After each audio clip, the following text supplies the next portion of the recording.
और जो बाबा साहब भीमराव। बुलेटिन की शुरुआत करते हैं यूपी स्पेशल बुलेटिन के साथ। Umesh Pal shoot out case में बढ़ेगी पूर्व बाहुबली सांसद अतीक अहमद के परिवार की मुश्किलें। अतीक की पत्नी शाइस्ता परवीन की मेयर की उम्मीदवारी के फैसले को वापस लेंगी। मायावती की पार्टी बीएसपी शाइस्ता परवीन का टिकट काटकर किसी दूसरे को उम्मीदवार बनाएंगी। बीएसपी शाइस्ता परवीन का टिकट काटा जाना हुआ तय। 2-4 दिन में ही इस बारे में मायावती लेंगी फैसला।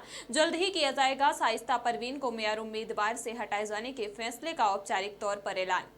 इलाहाबाद हाईकोर्ट के एक्सटेंशन कैंपस में बनी 2 मंजिला मस्जिद को गिराए जाने के आदेश के मामले में सुप्रीम कोर्ट ने हाईकोर्ट के फैसले को बरकरार रखा है। सुप्रीम कोर्ट ने अपने फैसले में कहा कि इलाहाबाद हाईकोर्ट के फैसले में किसी तरह की कोई कमी नहीं है। ऐसे में उस फैसले में किसी तरह का दखल दिए जाने की जरूरत नहीं है। सुप्रीम कोर्ट ने मस्जिद कमेटी और यूपी सूत्री सेंट्रल वक्फ बोर्ड को आदेश दिया है कि वह 3 महीने के अंदर जमीन खाली कर उस पर हुए निर्माण को खुद ही गिरा दे। मस्जिद कमेटी वक्फ बोर्ड को निर्माण का मलबा भी खुद ही हटाना होगा। इलाहाबाद हाईकोर्ट के अंदर मस्जिद को लेकर के आपने पिटीशन दाखिल की थी, क्या हुआ है आज, क्या निर्णय? देखिए, सन 2019 में मैंने यहाँ पर इलाहाबाद हाईकोर्ट में पीआईएल फाइल किया था, जिस पर ऑनरेबल चीफ जस्टिस थे डीबी भोसले साहब, उन्होंने आदेश पारित किया था कि इलाहाबाद हाईकोर्ट की ज़मीन को अवैध रूप से कब्जा करके उस पर एक निर्माण किया गया था, मस्जिद का निर्माण किया गया था, जिसके अगेंस्ट में मैंने पीआईएल फाइल किया था, जिसमें ऑनरेबल हाईकोर्ट ने ये आदेश पारित किया था कि वहाँ से मस्जिद को हटाया जाए और वैकल्पिक व्यवस्था के लिए सरकार के पास रिप्रेजेंटेशन मूव किया जाए। उस आदेश के खिलाफ सुन्नी वक्फ बोर्ड और मस्जिद कमेटी चली गई थी सुप्रीम कोर्ट। सुप्रीम कोर्ट में आज माननीय सर्वोच्च न्यायालय ने आदेश पारित किया है कि वह निर्माण जो मस्जिद के रूप में किया गया वो पूर्णतः अवैध है, वह प्रॉपर्टी इलाहाबाद हाईकोर्ट की है और ये ऑर्डर पास किया कि 3 महीने के अंदर वहाँ से मस्जिद को हटा लिया जाए, अदरवाइज एडमिनिस्ट्रेशन उसको डिमॉलिश कर देगा। और किसी वैकल्पिक व्यवस्था के लिए उनसे बोला कि आप स्टेट गवर्नमेंट के सामने रिप्रेजेंटेशन मूव करिए। मैं इसे आज देश में न्याय की जीत मानता हूँ, क्योंकि अगर न्यायालय की ही ज़मीन कब्जा हो जाएगी तो समाज में बहुत गलत संदेश जाता है, क्योंकि हम लोग न्यायालय के शरण में ही जाते हैं अगर किसी का मकान, किसी की ज़मीन कब्जा होती है तो। अगर न्यायालय की ज़मीन कब्जा हो जाएगी तो समाज में गलत संदेश जाता है। सर्वोच्च न्यायालय ने आज इलाहाबाद उच्च न्यायालय के साथ न्याय किया है। अभिषेक शुक्ला, एडवोकेट हाईकोर्ट। मैं पिटिशनर था, पीआईएल मैंने किया था। कहते हैं कि भक्त के बस के हैं भगवान, यही कहावत इस समय वृंदावन के बांके बिहारी मंदिर के वायरल हुए इस वीडियो में देखी जा रही है कि जहां एक महिला भक्त अपने मंदिर के पूजा के लिए रखे लड्डू गोपाल जी की मूर्ति को साथ लेकर मंदिर पहुंची और फिर भीड़ का जब दबाव बना तो भगवान को बांके बिहारी मंदिर के सेवायत के चरणों में रख दिया। और जब उसका विरोध वहां अन्य गोस्वामियों के द्वारा किया गया तो युवती ने उन्हें भी खूब जमकर खरी खोटी सुना दी, जिसका वीडियो सोशल मीडिया में खूब वायरल हो गया। मुख्तार अंसारी के करीबी ठेकेदार रफीक उस्मद को पुलिस ने किया गिरफ्तार। कई दिनों से फरार चल रहा मुख्तार अंसारी का करीबी ठेकेदार रफीक उस्मद चढ़ा पुलिस के हत्थे। पुलिस ने मुकदमा दर्ज कर रफीक उस्मद का कराया मेडिकल परीक्षण। शहर में रंगदारी मांगने पर मुकदमा दर्ज कर भेजा न्यायिक हिरासत में। पुलिस ने रफीक उस्मद को कोर्ट में पेश कर मांगी रिमांड। कोर्ट ने रफीक उस्मद को पुलिस रिमांड में देने का किया फैसला। रविवार सुबह करीब 11:30 बजे पुलिस को सोशल मीडिया के माध्यम से टीला मोड़ थाना क्षेत्र की पंचशील कॉलोनी के जंगल में 4 साल की बच्ची का शव मिलने की सूचना मिली थी। टीला मोड़ थाना क्षेत्र में शनिवार शाम 3 बजे से लापता हुई 4 साल की बच्ची की गोद लेने वाले पिता ने ही दरिंदगी के साथ निर्मम हत्या की थी। पुलिस ने उसे गिरफ्तार कर लिया है। रात करीब 2:30 बजे शव को जंगल में लाकर फेंका था। आपको बता दें कि टीला मोड़ थाना क्षेत्र की एक कॉलोनी से शनिवार दोपहर 3 बजे लापता हुई 4 साल की बच्ची की निर्मम हत्या कर दी गई। बच्ची का पैनल से पोस्टमार्टम कराया गया है। डॉक्टरों ने बच्ची से दुष्कर्म की पुष्टि की है। 4 साल की बच्ची का शव मिला था, क्या उसकी हत्या का कारण था, किसने हत्या की और क्या खुलासा हुआ? देखिए, दिनांक 12 मार्च को एक 4 वर्ष की बच्ची का डेड बॉडी मिली थी। इसकी जो थाना टीला मोड़ पे थाना टीला मोड़ की टीम, क्राइम ब्रांच की टीम तथा ट्रांस इंडियन जोन की जो एसओजी टीम थी, इन्होंने अनवरत रूप से इस पे प्रयास करके इस घटना का अनावरण किया। इस घटना के अनावरण से ये प्रकाश में आया कि अजय भाटी, जिसने इस बच्ची को गोद लिया था, उसने इस बच्ची की बच्ची के साथ दुष्कर्म करने के बाद इसकी हत्या कर दी तथा शव को घर में छुपा दिया था। उसके पश्चात इसने बच्ची के गायब होने का नाटक रचा। बच्ची की हत्या इसने 11 तारीख को ही कर दी थी। शव को उस समय घर में ही छिपा के रखा था। दोपहर में इसने ये नाटक रचा कि बच्ची गायब हो गई है तथा इसने इस तरह से अपने पत्नी को, अपने आसपास के लोगों को ले करके उस बच्ची को ढूंढने का नाटक करता रहा। रात्रि में इसने अपने एक दोस्त नीरज यादव के साथ मिलके उस बच्ची के शव को ले जाके पास के एक जंगल में फेंक दिया और इसीलिए अगले दिन पुलिस को वहाँ पे डेड बॉडी मिली थी। सर, क्या नीरज यादव को पता था इसने दुष्कर्म किया इसके साथ? देखिए, दुष्कर्म का जो खुलासा हुआ है वो पोस्टमार्टम रिपोर्ट के माध्यम से ही हुआ है। अभी तक के पूछताछ से ये पता चला है कि नीरज को ये पता चला था कि इसने इसकी हत्या कर दी है और बॉडी को वहाँ छुपा दिया है, तो बॉडी को डिस्पोज करने में उसने उसका सहयोग किया। सर, ये बच्ची इनके जो आरोपी पकड़ा गया है इसके संरक्षण में कैसे आई थी, ये जरा बताइए। देखिए, बच्ची के जो पिता थे वो काफ़ी शराब का सेवन करते थे। पास में ही झुग्गी झोपड़ी में रहते थे, कबाड़ का काम करते थे। शराब के सेवन से ही इनकी मृत्यु 28 जनवरी को हो गई थी। तो इनके जो मुंहबोली बहन है वो इस आरोपी की पत्नी है, यानी कि इस बच्ची की एक तरह से ये बुआ हो गई। तो इन्होंने निर्णय लिया कि इस बच्ची को संरक्षण दिया जाएगा, इस बच्ची को अपने घर में रखा जाएगा। तो वो 28 जनवरी के बाद से इनके पास वो बच्ची रही।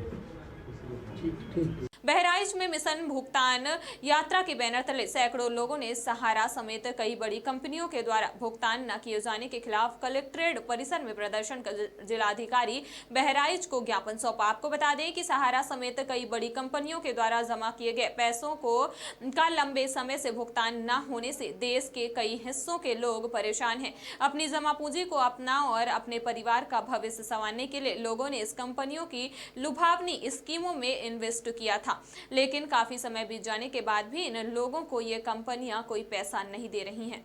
क्या प्रकरण है? आप लोग डीएम कार्यालय में हैं? हम लोग सहारा से हैं। सहारा में जमाकर्ता भी हैं और कार्यकर्ता भी है। काफ़ी समय से हम लोग इसमें काम कर रहे थे, जिससे कंपनी काफ़ी समय से 5-6 वर्षों से भुगतान नहीं कर पा रही है, ना जमाकर्ता का ना कार्यकर्ता का कमीशन पेमेंट हो पा रहा है। इस वजह से हम लोग पीड़ित हैं और न्यायालय की शरण में गए। जब सहारा ने पेमेंट नहीं किया तो हम लोग न्यायालय की शरण में आए, जिससे यहाँ से कोर्ट से आदेश हुआ कि एफआईआर की जाए, जिसको काफ़ी समय से 17 दिन हो चुके हैं और जो मोतीपुर थाना अध्यक्ष महोदय हैं वो रिपोर्ट नहीं दर्ज कर रहे हैं और हम लोगों को एसपी जी के पास भेज रहे हैं, कहें एसपी साहब से मिलिए तभी आपका मुकदमा दर्ज, उन्होंने रोक रखा। तो आज आप डीएम ऑफिस में आए हैं, बस इसी उम्मीद के साथ आए हैं कि हम माननीय महोदय के पास, डीएम साहब के पास, कि हम लोगों की एफआईआर दर्ज हो और सहारा से जितने भी हमारे पीड़ित जमाकर्ता और कार्यकर्ता परेशान हैं उनका भुगतान कराया जाए, ताकि हम लोग अपनी ज़िंदगी सकुशल जी सकें। क्योंकि कार्यकर्ता को जमाकर्ता भी परेशान कर रहा है और अपनी जो स्थिति है उससे हम लोग काफ़ी पीड़ित हैं। शादी समारोह में डीजे बजाने से नाराज मौलवी ने निकाह पढ़ाने से इनकार किया तो दूल्हा दुल्हन पक्ष के लोगों ने मौलवी के घर धावा बोल दिया। जमकर लाठी डंडों से मौलवी के परिवार को पीट अधमरा कर दिया। मारपीट में कई महिला सहित लोग जख्मी हुए हैं, जिन्हें सीएससी में भर्ती करा दिया गया है। एक की हालत नाजुक देखते हुए जिला अस्पताल में भर्ती करा दिया गया है। पीड़ित घायल मौलवी के परिवार वालों ने थाने में तहरीर दे दी है। डॉक्टर साहब, कोई मारपीट की घटना आई है, कितने लोग घायल हैं? ये सब लगभग 5 से 6 लोग घायल हैं जी, जिनमें प्राइमरी ट्रीटमेंट लेकर मेडिकल लीगल केस किया जा रहा है। उनसे एक को बिजनौर भेज दिया गया, बाकी की कार्रवाई चल रही है। 108 के द्वारा भी 112 के 112 के द्वारा 4 पेशेंट लाए गए थे। कितनी महिलाएं हैं इसमें? महिलाएं 3 महिलाएं। 3 महिलाएं हैं। तो ज़्यादा चोट तो नहीं है उनके किसी की? चोट चल रहा है, मेडिकल चल रहा है। एक की हेड इंजरी को भेज दिया गया, बिजनौर भेज दिया गया। पेयजल संकट को लेकर शहरवासियों ने लगाया जाम। कई दिनों से नहीं आ रहा था घरों में पानी, कई घंटे तक लगा रहा जाम लगते ही प्रशासन आया एक्शन मोड पर। मौके पर पहुंचे एसडीएम और शहर कोतवाल काफी समझाने बुझाने के बाद माने। शहरवासी मामला नगर कोतवाली थाना क्षेत्र के चमरौडी मोहल्ले का। नगर के निवासी हैं और यहाँ पे 4-5 महीने से रात बच्चे जग रहे हैं, पानी नहीं आता। पूरी रात बच्चे पानी भरते हैं, मोटर चलाते पानी नहीं आता। और जो है किसी भी घर में पानी नहीं आता, बिजली अलग खर्च होती है। और हमारी ये मांग है कब से इन समस्याओं का सामना कर रहे हैं। साल पूरे 5-6 महीने रही और 3-4 महीने अभी चालू हो गई। और जो है हमारी ये अपील है कि हमारे जो है गायत्री नगर में मोटी लाइन पाइप की जो है नई व्यवस्था पड़नी चाहिए। किसे दोषी मानते हैं आप? चोरी की घटनाओं पर अंकुश लगाने में पुलिस प्रशासन नाकाम साबित होता हुआ दिखाई पड़ रहा है। माखी थाना क्षेत्र के गांव जोधा खेड़ा के ठाकुर द्वार प्राचीन मंदिर में हुई चोरी। ठाकुर द्वार मंदिर में राधा कृष्ण की अष्ट धातु वाली 2 मूर्तियां जिनका वजन करीब 30 किलो बताया जा रहा है। बीती रात को चोरों ने मंदिर को बनाया अपना निशाना। अनुभव सिंह ने पुलिस को शिकायत कर दी जानकारी। माखी पुलिस ने दी संदिग्ध लोगों को हिरासत में लेकर कर रही पूछताछ। भैया आपका नाम क्या है और क्या करते हैं आप? हमारा नाम बद्रीनाथ मिश्रा है। बीस सिंधु प्रसाद जिला अध्यक्ष का दायित्व हमारे पास है और मंदिर हमारे बहुत करीबी पास में है। कल शाम को हमको घटना की जानकारी हुई कि मंदिर में घंटे चोरी हुई। हम मंदिर पे आए तो मंदिर में पता किया तो किसी ने बताया 2 कुंटल का, किसी ने बताया 1 कुंटल का और किसी ने बताया 50 कुंटल। चोरी जो भी हो, 1 कुंटल हो या आधा कुंटल हो या 50 किलो हो, चोरी को तत्काल इस पर खुलासा होना चाहिए और दोषी कोई भी हो उसको बख्शा न जाए, यही हमारी मांग है। हमने इंस्पेक्टर माखी साहब को फ़ोन किया था, एसओ साहब को, उन्होंने कहा प्रार्थना पत्र हमारे पास नहीं है, देख रहे हैं। और यहाँ पे जो जानकारी हमको मिली कि प्रार्थना पत्र दिया गया है, अभी कुछ खास खुलासा नहीं हो पा रहा है। बताया जा रहा है कि मंदिर में 3 गुट है यहाँ जो सेवादार हैं, उनमें आपस में खींचतान लेकर के घटनाएं की जाए ताकि एक दूसरे का आरोप लगाया जा सके और इस तरह से अच्छा भी खराब की जाए और कुर्सी को यहाँ की कुर्सी पकड़ लिया जाए। क्या ऐसा भी कुछ है?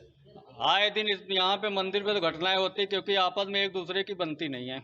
एक दूसरे पे खींचातानी हमेशा चलते रहते, फेसबुक में, फ़ोन में, व्हाट्सअप में, इस तरीके से घटना होती है। मगर इन सब चीज़ों से हमारा कोई लेना देना नहीं, वो अपना मतभेद है, अपना वो विचार है, अपने जो है अपना कुछ करें। मगर ये मंदिर में चोरी है, ये निंदनीय है। क्या कहेंगे जब लोग चोर भगवान के मंदिर को नहीं छोड़ रहे हैं तो आम जनता क्या छोड़ते हैं? क्या लगता है योगी के राम राज्य में राम राज्य व्याप्त हो रहा है?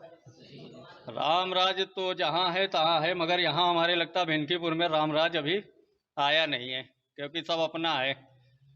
मथुरा वृंदावन नगर निगम के थाना कोतवाली इलाके में स्थित अमरनाथ विद्या आश्रम के निकट हाथी टीला नामक प्रसिद्ध जगह पर कब्रिस्तान की भूमि बताकर अवैध रूप से कब्जा कर लिया गया था, जो आज नगर निगम की टीम ने भारी पुलिस बल के साथ मौके पर पहुंचकर नवनिर्मित बाउंड्री वॉल को तोड़ दिया। बताया जाता है कि कुछ कबाड़ियों द्वारा, जिनमें जमालुद्दीन साकिर हुसैन नामक व्यक्तियों द्वारा कब्रिस्तान की भूमि बताकर अवैध कब्जा कर लिया गया था। इस भूमि पर 8 माह पूर्व भी अवैध कब्जा हटाया गया था, लेकिन अवैध अतिक्रमणकारियों द्वारा होली वाले दिन भी वहां पर बाउंड्री वॉल बनाई जा रही थी, जिसे नगर निगम की टीम द्वारा हटा दिया गया था। द्वारा अतिक्रमण हटाओ अभियान चलाया गया है, क्या मामला है? जो ये हमारे आप देख रहे हैं अमरनाथ विद्यालय के पास ये टीला के नाम से, जिसे प्रचलित नाम हाथी टीला है, उसके राजस्व विलेखों में हमारी 14 हेक्टेयर लैंड है। वो 14 हेक्टेयर लैंड हमारी जहाँ रास्ते पे खड़े हैं वहाँ से शुरू होकर आखिर तक जाती है। उसी में जो एक बीच के हिस्से में, कुछ हिस्से में कब्रिस्तान है। हमने कभी कब्रिस्तान में चूँकि कफन दफन का काम होता है तो हमने कभी उन लोगों को डिस्टर्ब नहीं किया, उनके पैशन में हमने कभी इंटरफेयर नहीं किया। हालांकि वो संपत्ति भी नगर निगम की है, लेकिन ठीक है, चूँकि कब्रिस्तान हो रहा है, सभी के काम आ रहा है। कब्रिस्तान की आड़ में कुछ लोगों ने होली वाले दिन यहाँ पे बाउंड्री करना शुरू कर दिया। जैसे ही हमारी जानकारी में आया, होली और शबरात का शुभ दिन था, उनकी मंशा ये बता रही है कि उन्होंने होली के दिन काम करने का उनका पर्पज़ ये था कि 2-3 दिन छुट्टी होगी, अधिकारी कोई मिलेगा नहीं, पुलिस अपने लाइन ऑर्डर में व्यस्त होगी, तो हम यहाँ इसमें अपने जो कुकृत्य है उसमें सफल हो जाएंगे। हमें जैसी जानकारी मिली, हमने पुलिस का सहयोग लिया। पुलिस का सहयोग लेकर अपनी ETF के साथ मैंने उसी दिन 7 तारीख को होली के दिन जो बाउंड्री यहाँ करीब 30-40 फीट बन गई थी उसको मैंने हटवा दिया, उसके फोटोग्राफ लिए। लेकिन इन लोगों का शायद मंशा ही ज़मीन पर कब्जा करने की थी नगर निगम पे। ये अपने कब्रिस्तान की संपत्ति तक सीमित नहीं रहना चाहते थे, तो इन्होंने 8 तारीख को रंग वाले दिन, इन्हें पता है कि रंग वाले दिन फिर फोर्स नहीं मिलना, अधिकारी नहीं मिलेंगे, 8 तारीख की शाम से इन्होंने फिर काम शुरू कर दिया और कल शाम तक ये कंटिन्यूस काम कर रहे थे। वरास्त्र में यूपी के मंदिरों में रामायण पाठ का मामला, सीएम योगी ने सभी जिलों के डीएम को समिति बनाने का दिया है निर्देश। पूर्व सांसद व SC ST OBC परिसंघ के राष्ट्रीय राष्ट्रीय अध्यक्ष डॉक्टर उदित राज ने सीएम योगी के फैसले को बताया गलत। कहा समिति गठित करने के काम में डीएम को लगाना कतई उचित नहीं है। कहा डीएम के पास कई और भी जरूरी प्रशासनिक कामकाज होते हैं। डॉक्टर उदित राज ने कहा कि धार्मिक गतिविधियां लोगों पर छोड़ देनी चाहिए। आज जो है बहुजन उत्थान का महासम्मेलन यहाँ पर किया गया, क्या यहाँ प्रमुख मांगे रखी? देखिए, प्रमुख मांग है कि जो नई संसद निर्माण हो चुकी है, उद्घाटन किसी समय हो सकता है।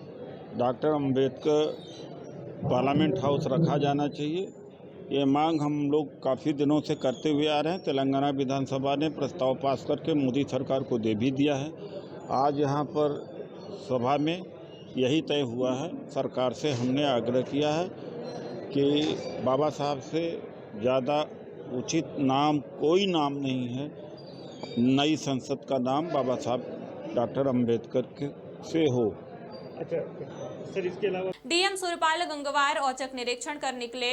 लाटूस रोड पर जिलाधिकारी ने किया औचक निरीक्षण। स्मार्ट सिटी के अंतर्गत कार्यों के निरीक्षण पर निकले। निरीक्षण में डीएम को कार्य धीमी गति से होते मिला। डीएम ने 3 दिन में काम को पूरा करने का निर्देश दिया।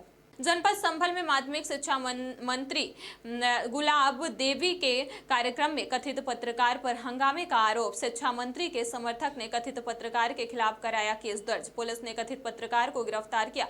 माध्यमिक शिक्षा मंत्री गुलाब देवी के कथित पत्रकार पर समर्थक के साथ गाली गलौज और मारपीट का लगाया आरोप। चंदौसी कोतवाली क्षेत्र के बुद्धनगर खंडूबा गाँव का है मामला। बात ही नहीं की ना, मेरे सामने वो जेल में गया है। वो आप कोई बात हुई है। ये पूर्व मुख्यमंत्री अखिलेश यादव भी ट्वीट कर रहे हैं उसको लेकर के, आपको और विपक्ष इस वक्त बहुत हावी हो रहा है और आप कह रही हैं आप हमें जानकारी नहीं है। तो इस मामले में मुझे कोई जानकारी नहीं है। मैं चेक डैम का उद्घाटन में वो करने गई थी, शिलान्यास करने गई थी। मैं वहाँ फीता काट रही थी। वो उलझ रहा था सब लोगों से, किससे गाँव वालों से उलझ रहा था। हमारा एक कार्यकर्ता है, उसके उन्हें थप्पड़ भी मार दिया। वहाँ पे पुलिस थी और वो ले गई उसके लिए। तो हम लोगों से कोई संबंध उसका है ही नहीं। हमसे तो कार्यकर्ता सब कहते हैं ये काम कराओ वो काम कराओ, तो उसका मतलब ये थोड़ी है कि हम कोई उसके खिलाफ कार्रवाई करेंगे। जिस तरह से आपको विपक्ष घेर रहा तो उसमें आप क्या विपक्ष काहेगा घेरेगा? हमें क्यों घेरेगा? विपक्ष हमें मतलब ही नहीं है उससे। जो है अखिलेश यादव ने ट्वीट करके बताया कि जिस तरह से बीजेपी जो है वो कुछ भी कहे वो अलग बात है, लेकिन हमारा उससे कोई मतलब नहीं।